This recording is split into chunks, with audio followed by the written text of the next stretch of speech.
Welcome to Just a Gearhead, and today we're going to be working on the 77 Century again. We're just going to do some more housekeeping things, trying to get it a little bit more road reliable, I guess, or roadworthy.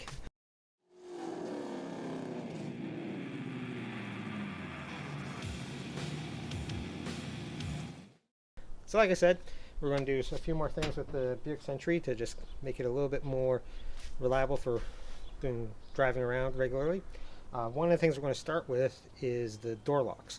The driver's and passenger side door, and actually the trunk doesn't even have a lock, but the little tumbler for the key is actually frozen on both of them.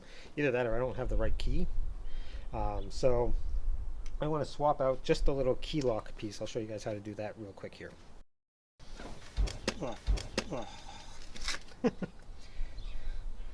Alright, so the first thing we got to do is get the door panel off. Now, I think it's only held on by a couple of screws from there, and some clips along the bottom. Maybe one screw there. Looks like it might be missing one there. Yeah, we'll pop this off.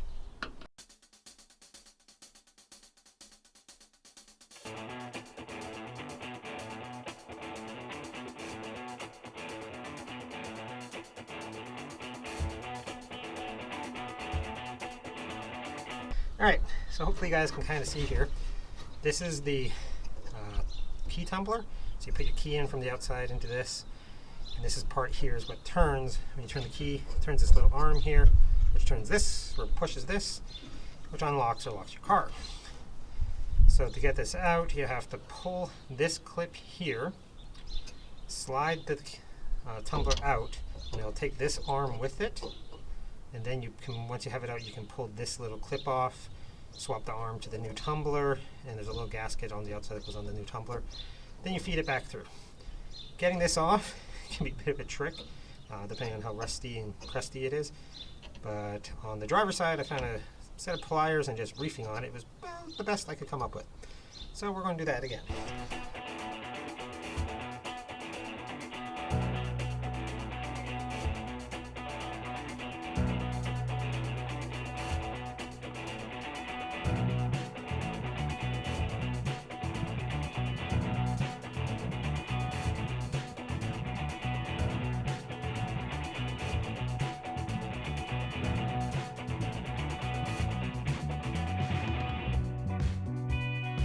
I had to move you guys out of the way so I could get that clip off. Actually cut my finger doing it too. Anyways, so now that we got that clip off, you can just push that out and push it off that clip, reach around the other side and pull it out. Here's the old tumbler and the little armature we need to keep. Here's the new one. You kind of want to keep in mind the orientation of this little nub here, because that's the part that turns when you turn the key. So we need to get this little clip off, and then we can pull this arm off and put it onto this one. And once again, these little clips are going to be might be a little bit of a problem too. The other side was, there's this little tab there that you gotta kind of pry out of the, kind of sits in this little hole. You gotta kind of pop it loose and then slide it up.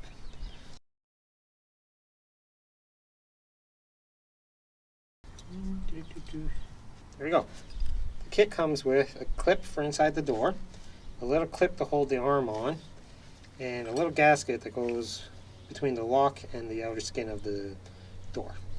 So, slide this over first, and there's little spots, there we go. Slide past the notches. Then the armature, which was situated about like so. You take the new clip, making sure that it's making sure not to drop it 6 times. But this little, that little tab piece there goes into this little hole there.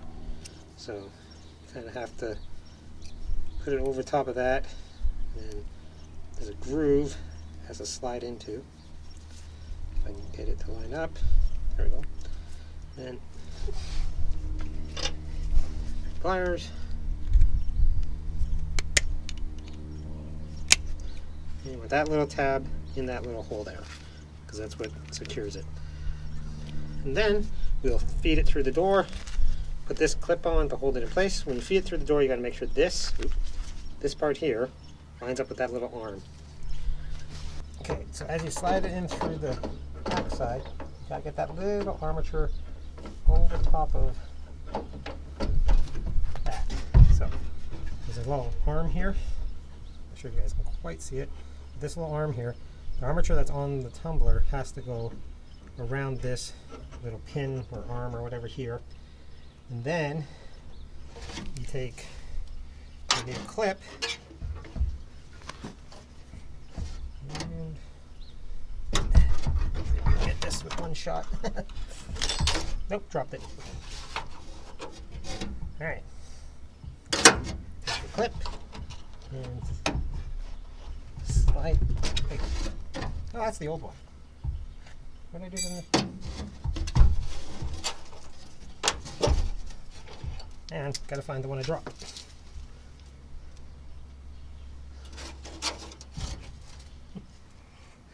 All right. Let's try this again. There we go. So, now that that's in place, holding the tumbler, you can move it manually inside here, make sure everything moves, and then we can test the key. So I got the key in the door, and there we go. So now we have a working door lock. All right, so we'll lock the door. Now one of these is the trunk, one of these is the door. Oh, look, I guessed right.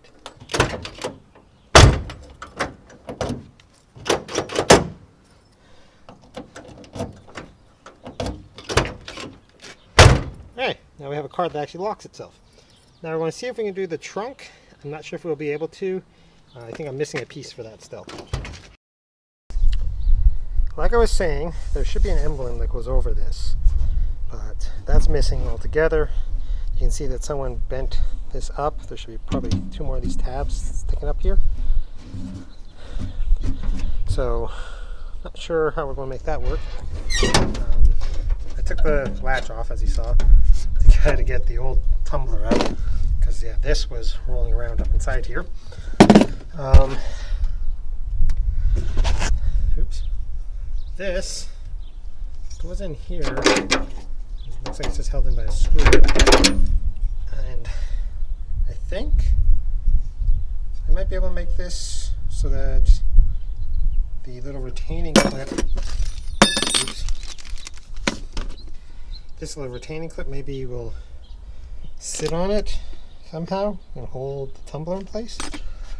So we're going to fiddle with this, and we've got a latch over here and a whole bunch of tools. So we should be able to make something work so that I can lock the trunk on this thing without a screwdriver.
Not pretty, but I've kind of bent this back into shape a little bit.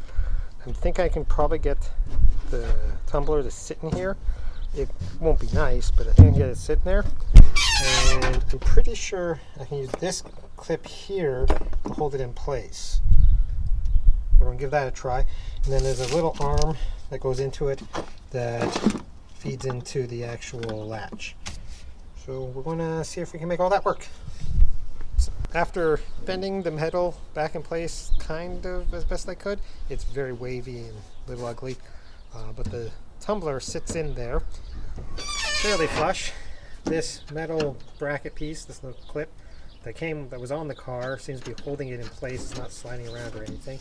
I might still put a screw there, but that is holding it all in place. There's a little rod here that comes from the tumbler to the lock.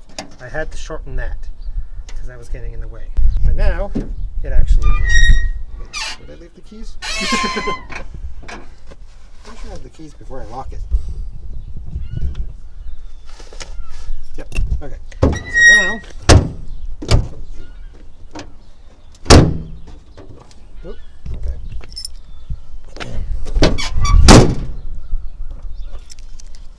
There we go. Now, that's that one. That's that one. There we go. We have a walking trunk. So there. Now, I'll have to figure out what to do next. But now, for certain, I can lock this thing so I won't feel bad about parking it somewhere random, because I can actually lock the doors and the trunk now. Next, I think we will deal with this shift lever. So, I don't know if you guys remember in the video where I first got this car, this was all wrapped up with electrical tape and had a long wood screw holding it together. And right now, it's all stuck in part. I can't shift because something in there is all bind up because it's all falling apart. So we're going to replace this. Now, I hadn't intended on doing this today, and I was at a swap meet yesterday, and I remembered that this was broken, and I saw this at the swap meet. Now, this isn't from a Buick, but I think it will do the trick. So what we're going to do is we're going to try to replace this with this, or as much of this as we need, because this one works. And it may even have a good working sensor for like reverse and park and whatnot. So we're going to take the center console out and see if we can replace this. Now, I gotta figure out how to get the center console out. I know there's a couple of rusted screws back there. I'll have to see what's holding down the front. But first, we will deal with those. And they're very rusty. One's actually got like a bolt head, and the other one's, I think, a Phillips? We'll find out.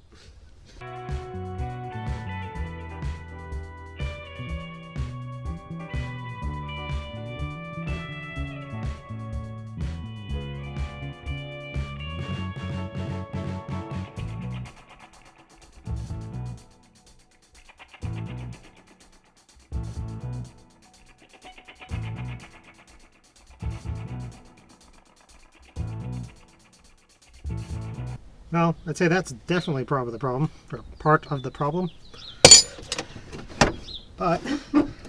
the hell is this thing caught on?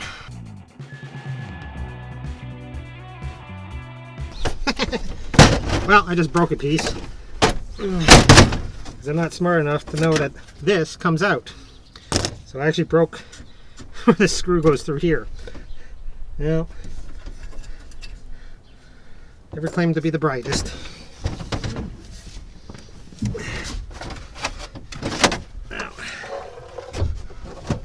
Let's see here.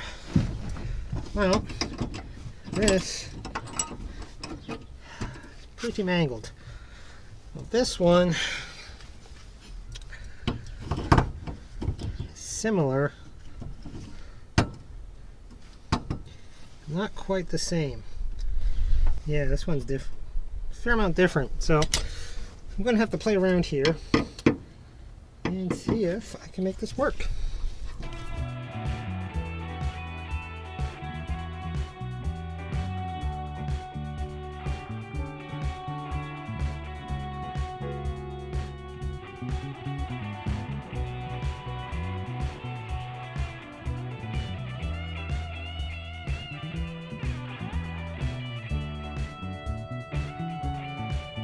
I think I found the problem with the starter. I think the neutral safety switch is bad, so the park lockout's not working right, and someone has put a little jump in for the ignition, because if I wiggle that wire and turn the key, it'll start, and sometimes it won't. So let's see if it'll turn over this time. See, now it's not turning over, and if I squish those, there we go. Alright, and obviously I still have to play with the carburetor a little bit, but I figured out why it's not working right, and I think it's that neutral safety switch up there. So that's one problem figured out. Now, shifter. Alright, so now I got the starting problem figured out. I'm going to see if I can make one of these shifters work. The old one's beat the hell, it's all busted up. This one, I'm not sure how I would make it function, so I'm going to have to sit here and play around a little bit, but I'll get back to you guys. Well, that was a fail. I cannot seem to figure out how to make this shifter work in this car. It looks like it should, it just doesn't want to. So that's right over there. So for now, we're just going to have to roll with the broken one. If anybody knows where I can find this shifter, that'd be helpful. Let me know, and maybe put it down in the comments, because I can't seem to locate one, and I'm going to have to find one, or either that or I'm going to have to change the center console and go with some sort of aftermarket one. But anyways, I think that might be it for today. So yeah, one win, well, a couple of wins with the door locks, they work. One fail with the shifter, that doesn't work. So yeah, I guess, although we did find the problem with the starting, so that's a good win too. It turns out it was the neutral safety switch, or whatever you want to call that, and some of the wiring down there is a little questionable. Some of the wiring all over is a little questionable, so I'm going to have to chase some wiring demons at some point probably. But anyways, we will call it a day on this episode. Thanks for watching, and we'll see you next time.